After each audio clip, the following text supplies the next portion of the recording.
Aleluia, glória a Deus. A paz do Senhor, igreja. Quem está feliz com Jesus? Você está sentindo falta de alguém? Se tiver, você vai orar por essa pessoa que ainda não chegou na casa do Abba Pai. Nós somos família. E esse corpo, ele é um corpo completo. E quando falta um membro, a gente sente falta, não é verdade? Estamos felizes, pois grandes coisas tem feito o Senhor por nós, não é? Ele tem nos sustentado, Ele tem nos guardado, Ele tem nos protegido e nos livrado do laço do passarinheiro e da peste perniciosa. E a Bíblia, ela fala: quem poderá nos afastar do amor do Senhor? Ou o que poderá nos afastar? Então, biblicamente, nada poderá. Ninguém poderá, né? Porque grandes coisas fez o Senhor por nós. Então, é por isso que nós estamos aqui, para oferecermos este culto racional ao Senhor, não é? E é sublime, é salutar, quando nós, como filhos de Deus, nós entendemos isso e deixamos o aconchego dos nossos lares, não é? Como foi dito, às vezes até o ar-condicionado do nosso lar, para estarmos aqui, para oferecer a Ele um culto racional, não é? Isso é muito sublime, é por isso que Deus está alegre com você. E nós aprendemos que o domingo é do Senhor, então é por isso que nada pode impedir que nós estejamos aqui no domingo que é chamado o domingo do Senhor. Que Deus continue abençoando a sua vida.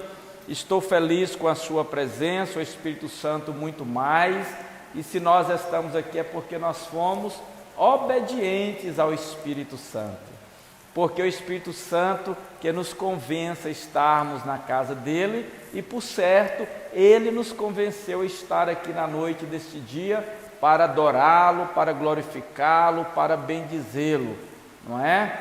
Então, que Deus em Cristo Jesus continue abençoando-nos. O livro que nós vamos estar falando nesta noite é chamado Profeta Menor, não é? Então, Sofonias é chamado Profeta Menor. E a palavra que o Espírito Santo colocou no meu coração está neste livro, a partir da parte A do versículo 1 do capítulo 1 a seguir, não é? Para o nosso conhecimento, esse livro foi escrito 630 anos antes de Cristo, não é? Então é interessante, todas as vezes que você for estudar a palavra de Deus, você estudar um pouco sobre a história. Quem foi Sofonias?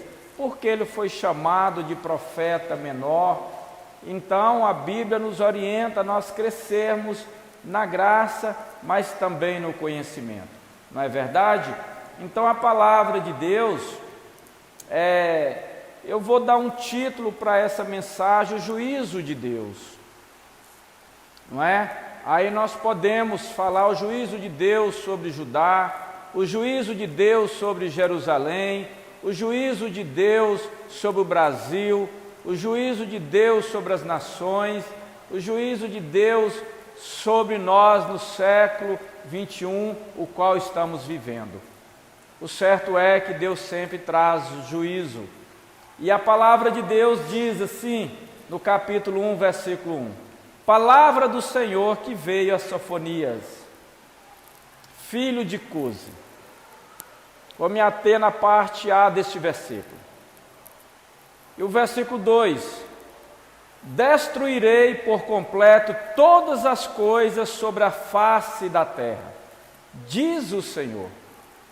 Versículo 3: destruirei os homens e os animais, destruirei as aves do céu e os peixes do mar, e cortarei os ímpios, e eliminarei os homens de sobre a face da terra, diz o Senhor.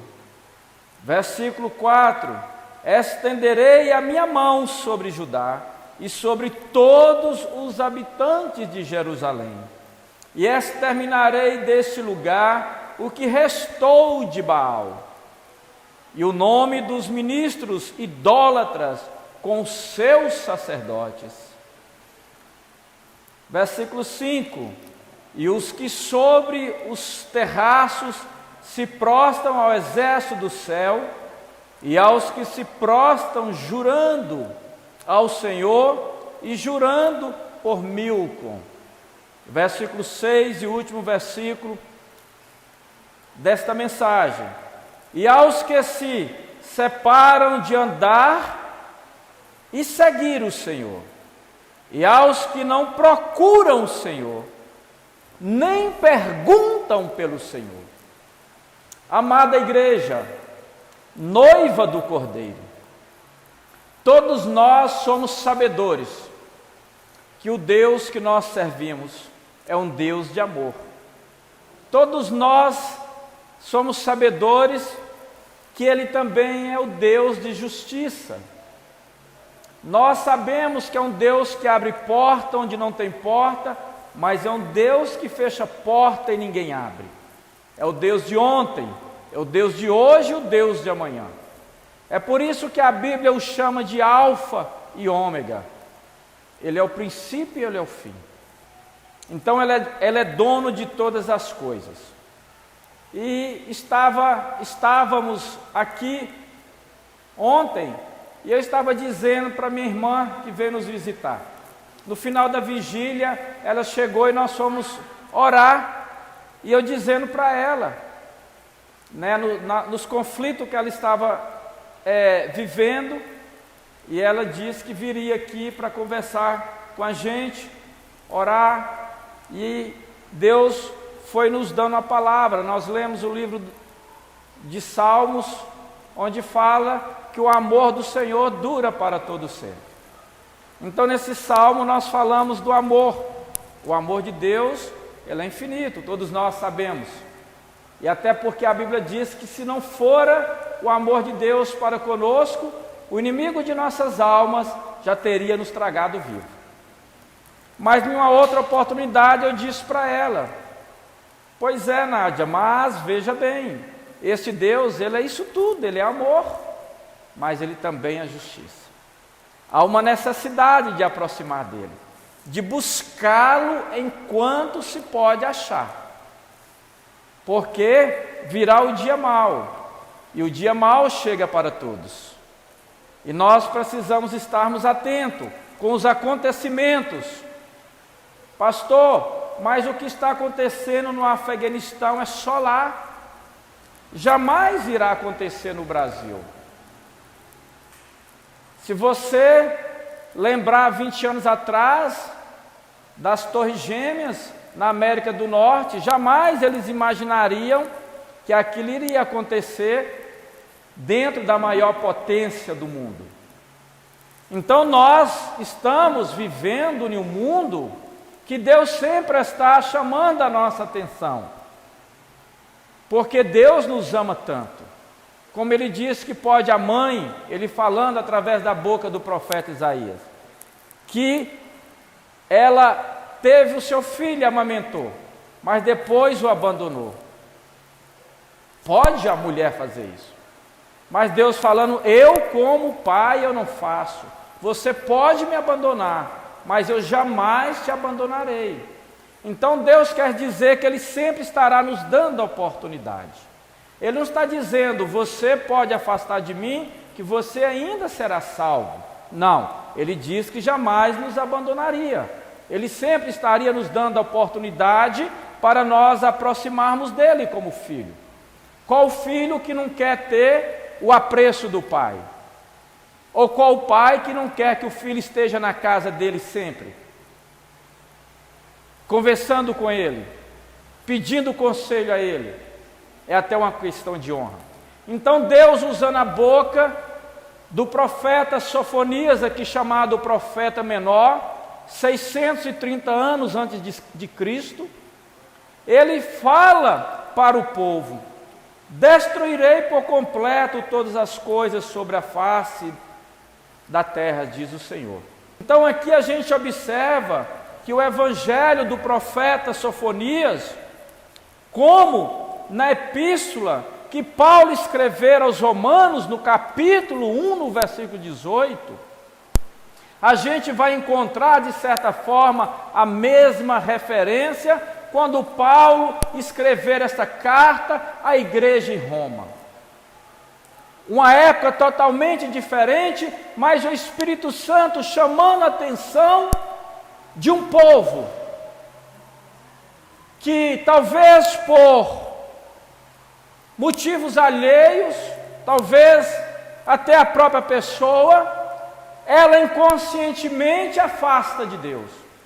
Ou por que não dizer, afasta da casa do Pai, como a história que nós discorremos na cela, do filho pródigo.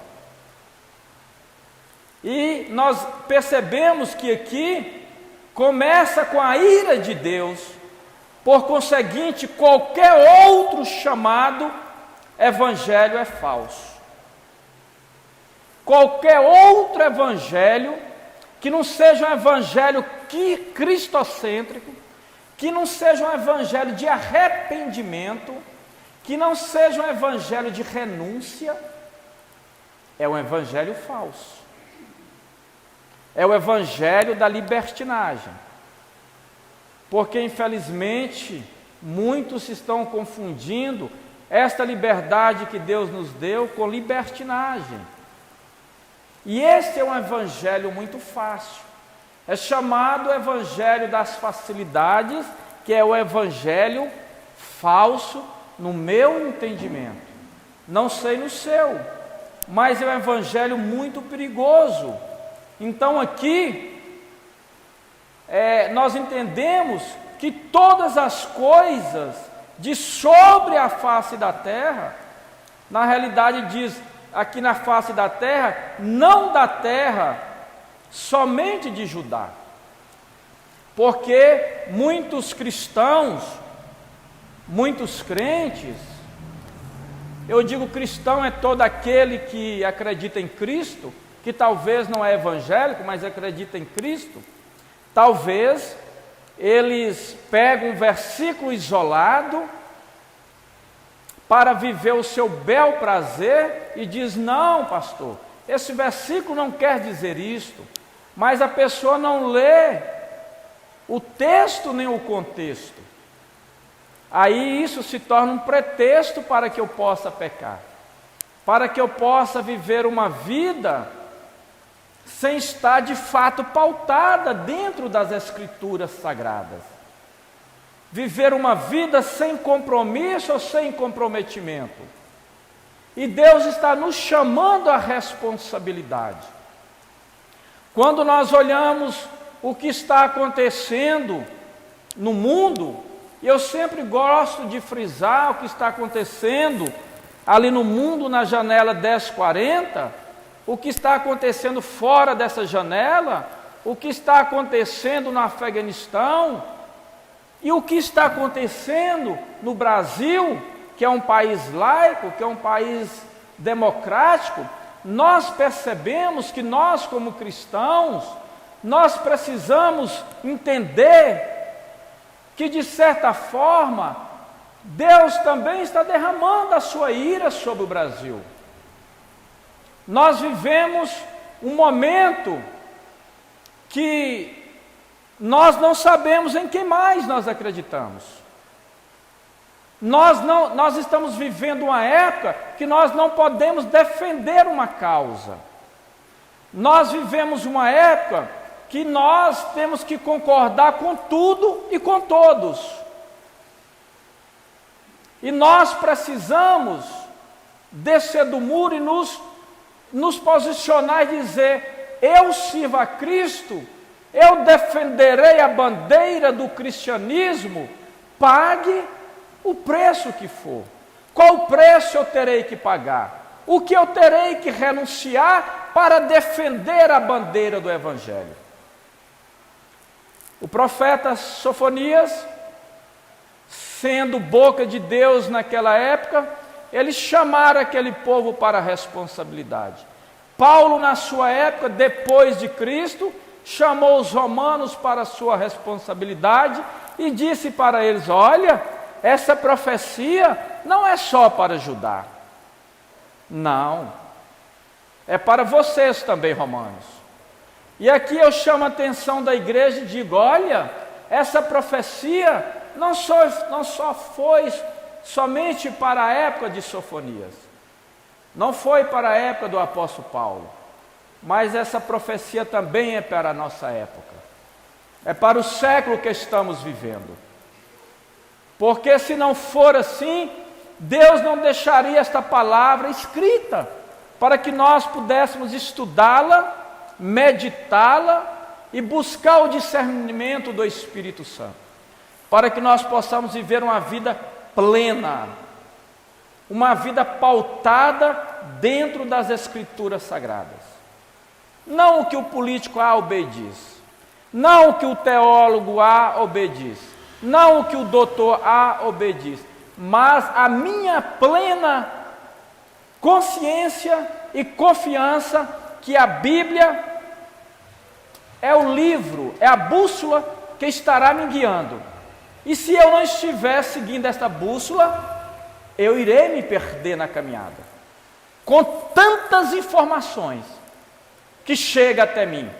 Eu preciso tomar uma decisão e saber de que lado está. Foi isso que Sofonias quis dizer àquele povo. Aí ele continua dizendo, aqui no versículo 3, Deus dizendo através de Sofonias: destruirei os homens e os animais. Ah, pastor, será que é verdade? Destruirei as aves do céu e os peixes do mar, e cortarei os ímpios, e eliminarei os homens de sobre a face da terra, diz o Senhor.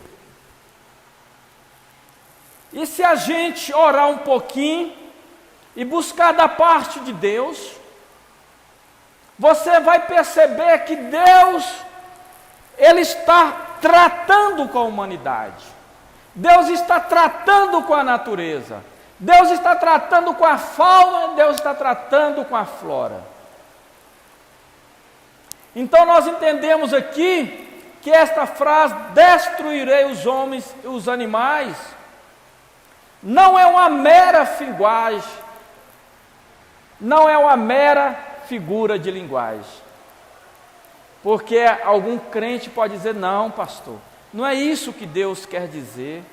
Deus não é tão mau. Mas eu quero dizer que sim, aqui expressa a terrível ruína do pecado e do pecador. Deus alertando.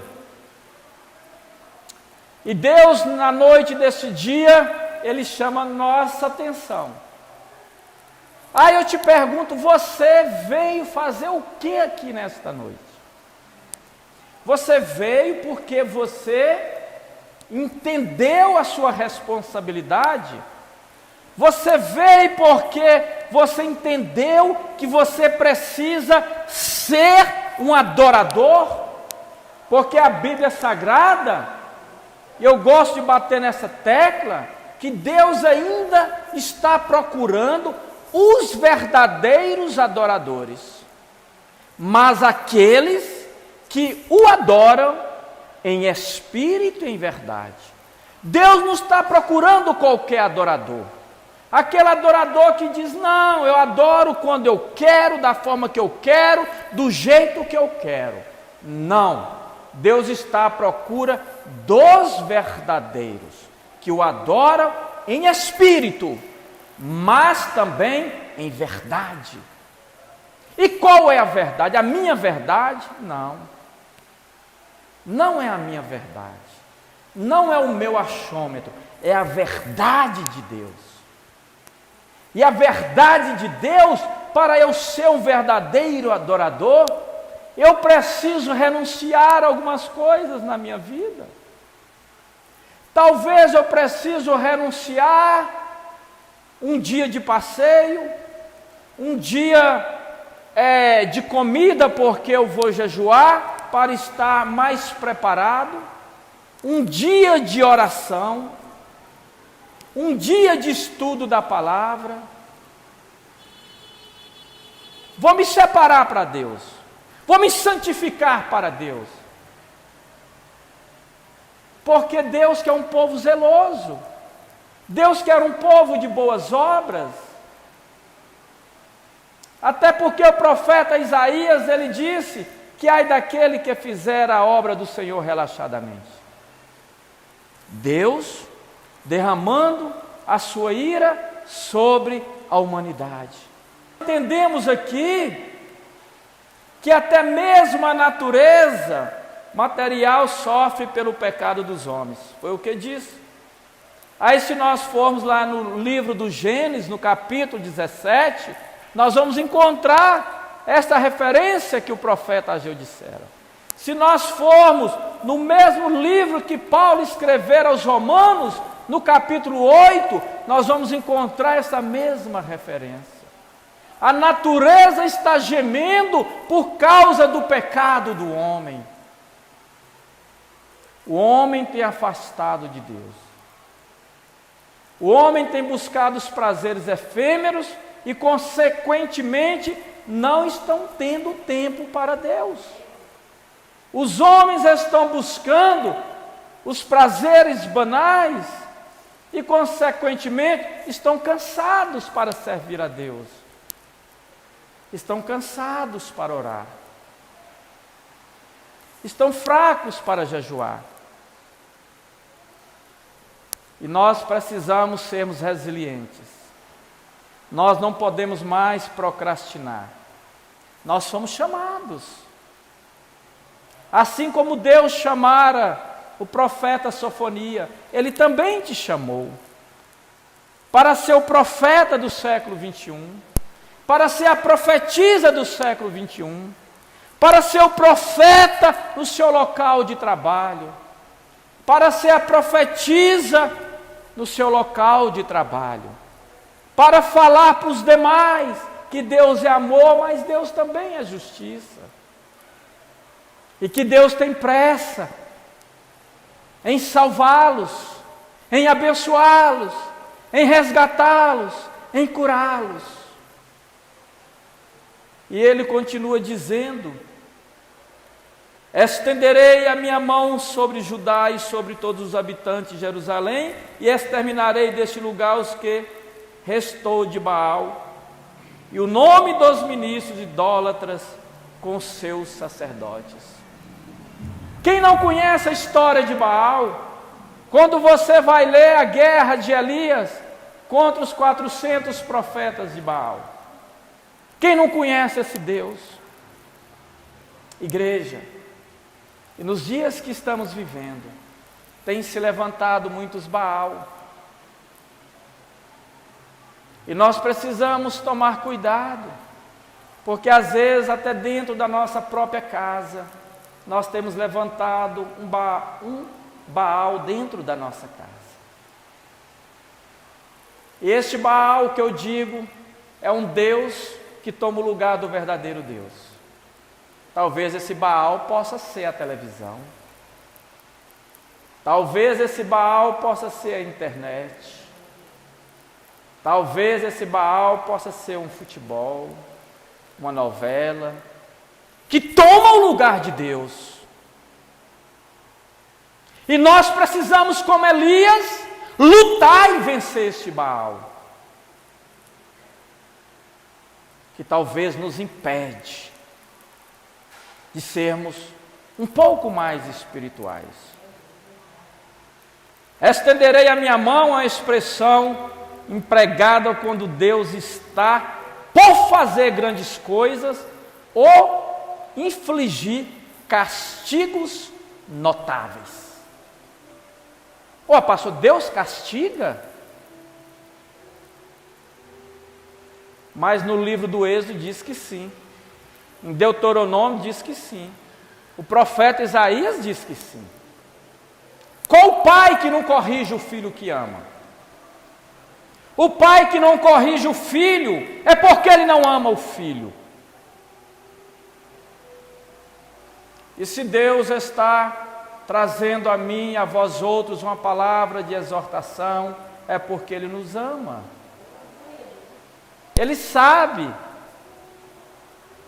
do nosso potencial, Ele sabe do risco que nós estamos correndo. Não é verdade?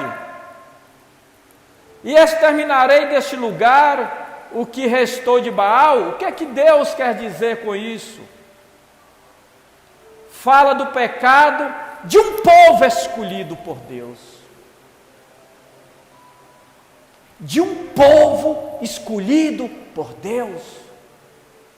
Está falando de mim? Está falando de você. Qual é o Baal na sua vida? Qual é o altar que você tem levantado dentro da sua casa que tem tomado o tempo de Deus? Pastor, na minha casa não se levanta Baal. Amém? Então essa palavra não é para você. Pastor, nada na minha vida toma o lugar de Deus. Amém? Então essa palavra não é para você. Pastor, nada me impede de jejuar. Então não é para você essa palavra. Nada me impede de estudar a Bíblia. Então não é para você essa palavra. Nada me impede de vir à vigília. Não é para você esta palavra. E Deus continua dizendo para mim e para você que no versículo 5, e os que sobre os terraços se prostram ao exército do céu, e aos que se prostram, jurando ao Senhor e jurando por mil, jura a Deus e jura a mil. Faz compromisso com Deus e faz compromisso com o mundo. Então, a primeira frase aqui fala dos pactos que nós fazemos com a idolatria. Tem pessoas que é idólatra com o carro, com a casa, com a bicicleta, com o time de futebol, com a mulher, com o esposo, com o filho. E Deus não divide a sua glória dele com ninguém. Então aqui, quando fala, e os que sobre os terraços se prostraram ao exército do céu, está dizendo, pastor, mas tem crente idólatra? Infelizmente tem. Não estou dizendo que você é um idólatra, mas no meio do cristianismo, infelizmente tem muita idolatria. É disso que o profeta vem falando comigo e com você nesta noite. Nós precisamos deixar tudo aquilo que vira uma idolatria em nossa vida. E você sabe muito bem o que é uma idolatria. E eu sei muito bem o que é uma idolatria. E nós precisamos entender isso. Nessa atualidade. Então, acreditavam que os corpos planetários conduziam o destino do futuro dos eventos. Então aqui os antigos entendiam isso, por conseguintes, os tetos, planos das casas, nessa parte do mundo, eram usados como lugares para se erigir altares para o culto familiar aos corpos celestes.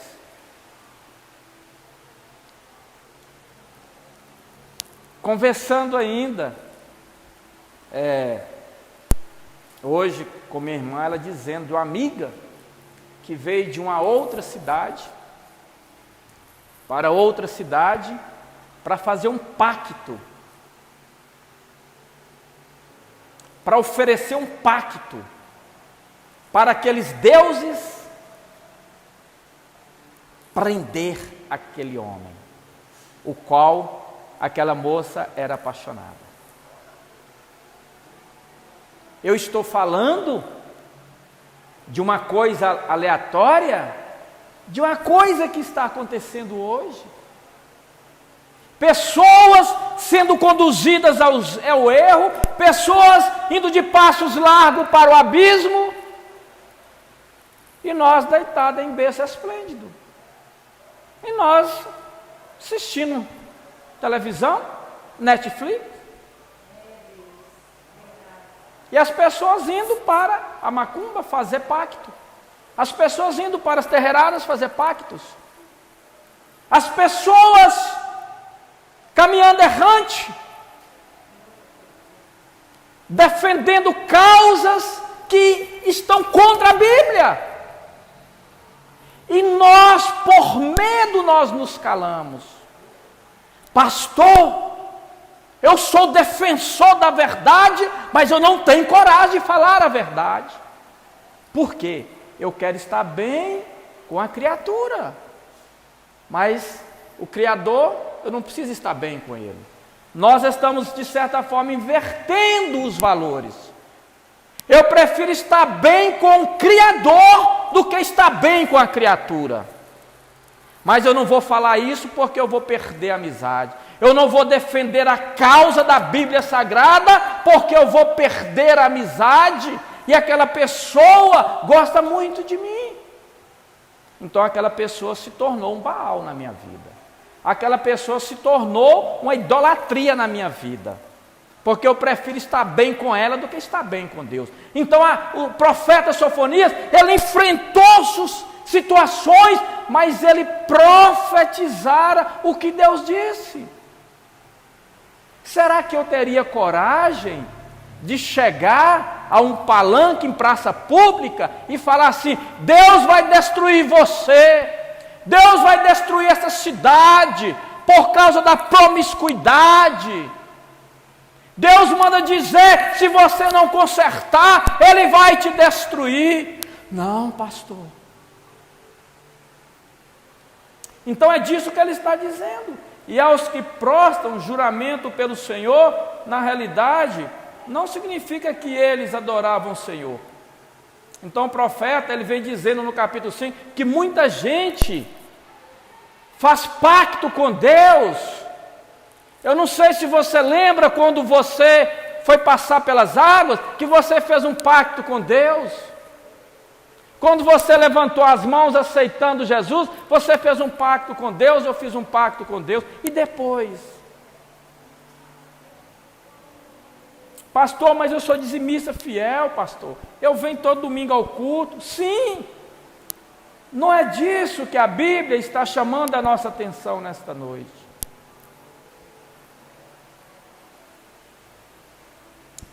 Não é disso.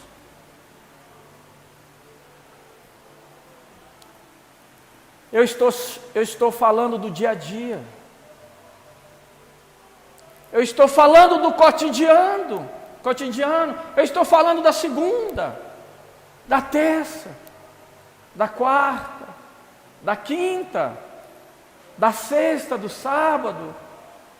Nós precisamos ser adoradores todos os dias. Adorar a Deus em espírito e em verdade todos os dias. As pessoas olharem para nós e ver Cristo em nós todos os dias. As pessoas procurar você todos os dias, porque elas precisam de uma palavra, porque elas precisam de oração, porque elas precisam de uma orientação, de um conselho. Eu estou dizendo ao nosso cotidiano, porque é muito fácil eu vir ao culto domingo, adorar a Deus. Para alguns é muito fácil, para outros é uma luta terrível. Mas é o dia a dia, igreja. E ao sair daqui,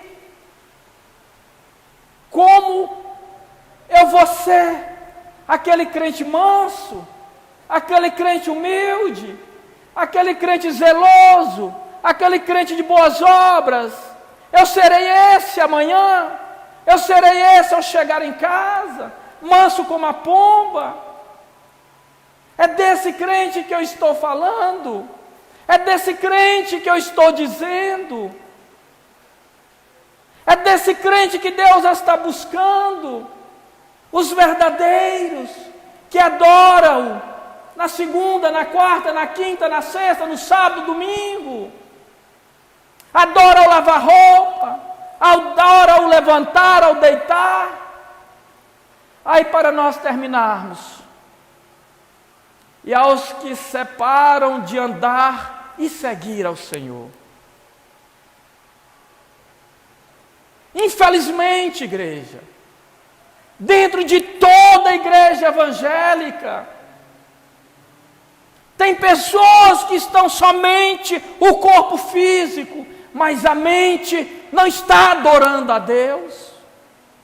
Infelizmente, dentro de todas as igrejas evangélicas, tem pessoas que vêm para sono, por negligência, por displicência, e não consegue oferecer a Ele um verdadeiro louvor, um verdadeiro culto. Estão dentro da igreja, mas não conseguem sentir a presença do Abba Pai. Estão dentro da igreja, mas não conseguem adorá-lo na beleza da sua santidade. É deste crente que eu estou dizendo.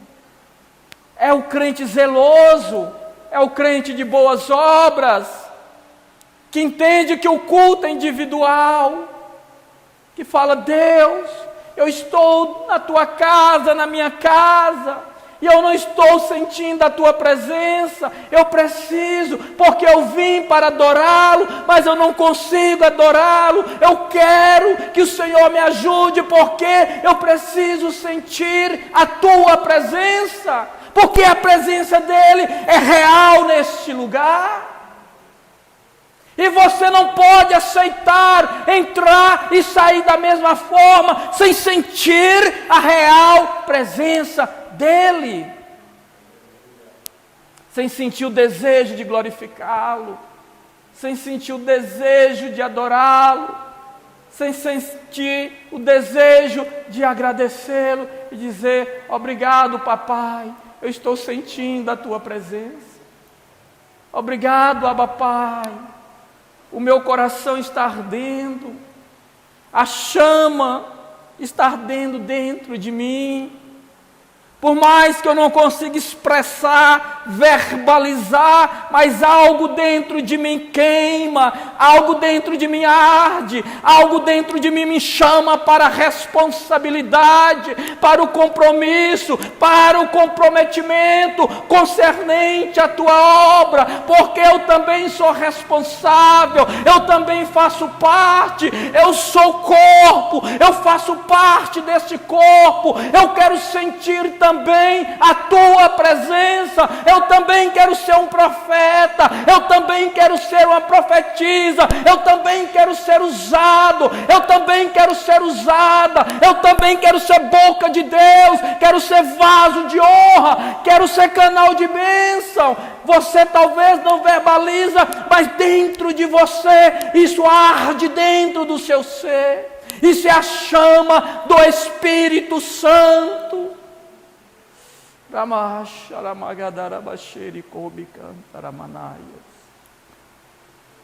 Precisamos voltarmos ao primeiro amor.